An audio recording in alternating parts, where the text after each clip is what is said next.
Pernah gak sih ngerasain tubuh jadi kaku pas lagi enak-enak tidur? Tiba-tiba dada jadi sesak, ngerasa lumpuh, dan gak bisa buka mata. Kalau gitu, tandanya kamu mengalami yang namanya sleep paralysis. Sleep paralysis suka dikaitkan dengan ketindihan setan. Tapi tenang saja, fenomena ini bisa dijelaskan secara medis dan gak ada sama sekali hubungannya dengan setan. Berdasarkan The American Sleep Disorder, sleep paralysis adalah keadaan transisi yang dialami seseorang saat sedang mengalami kelumpuhan sementara untuk bergerak, bereaksi hingga berbicara ketika tidur atau selagi bangun dari tidur. Mengalami sleep paralysis biasanya nggak bisa menggerakkan tubuh saat tidur. Nah, sensasi seperti tertindih inilah yang membuat orang menganggap sleep paralysis jadi terkesan mistis. Apalagi, kadang orang yang sedang dalam mode ketindihan suka melihat sosok yang kita anggap sebagai hantu.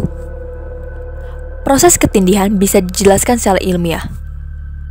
Jadi saat kamu tertidur, tubuh akan masuk ke dalam fase pergantian antara tidur NREM dan tidur REM.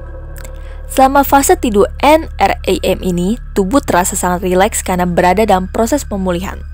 Nah, setelah fase NREM berakhir itulah, proses tidur akan beralih ke tidur REM. Di fase tidur REM, ketika mimpi muncul di otak, otomatis tubuh akan dimatikan.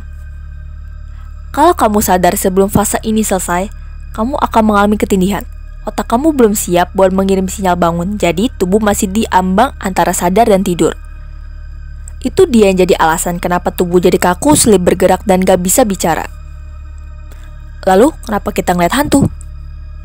Berdasarkan teori Balal Jalal, pakar neuroscience dari University of California menyatakan bahwa saat ketindihan, bagian otak lobus parietalis mengawasi syaraf-syaraf otak yang memerintahkan otot bergerak, tapi di saat yang sama tidak mendeteksi ada pergerakan dalam tubuh. Akibatnya, ada kekacauan informasi tentang citra tubuh dalam lobus parietalis. Nah, otak lalu memproyeksikan tubuh orang yang mengalami ketindihan menjadi seperti hantu. Lalu, apa saja ciri-ciri orang ketika mengalami ketindihan?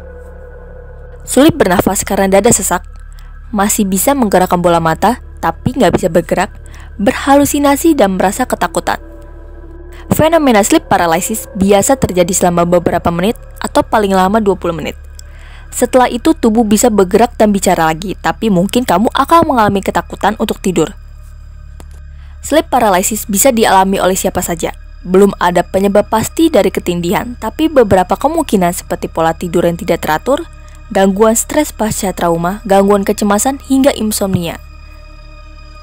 Mengalami sleep paralysis pastinya mengganggu banget tidur kita kan? Jadinya nggak bisa tidur nyenyak, bahkan sampai enggan tidur. Karena itu, berikut ini adalah beberapa cara untuk mengatasi ketindihan. 1. Pastikan waktu tidur cukup. Tidur yang sehat bagi manusia itu 6-8 jam tiap malam dan pastikan untuk lakukan secara teratur. 2. Melakukan meditasi untuk merelaksasikan otot dan pikiran sehingga mengurangi pikiran negatif yang bisa menyebabkan ketindihan. 3. Memperbaiki posisi tidur. Biasanya orang yang mengalami ketindihan tidurnya ini terlentang, jadi kamu boleh tidur dalam posisi menyamping atau tengkurap. 4. Mengurangi stres yang bisa mengganggu tidur. 5. Mengurangi konsumsi minuman berkafein. 6. Hindari konsumsi minuman beralkohol. Dan yang terakhir, buat kamar tidur kamu jadi senyaman mungkin. Gunakan bantal yang nyaman, buat kamar tidur minim cahaya dan suara, dan jauhkan barang-barang elektronik dari jangkauan kamu setidaknya 30 meter.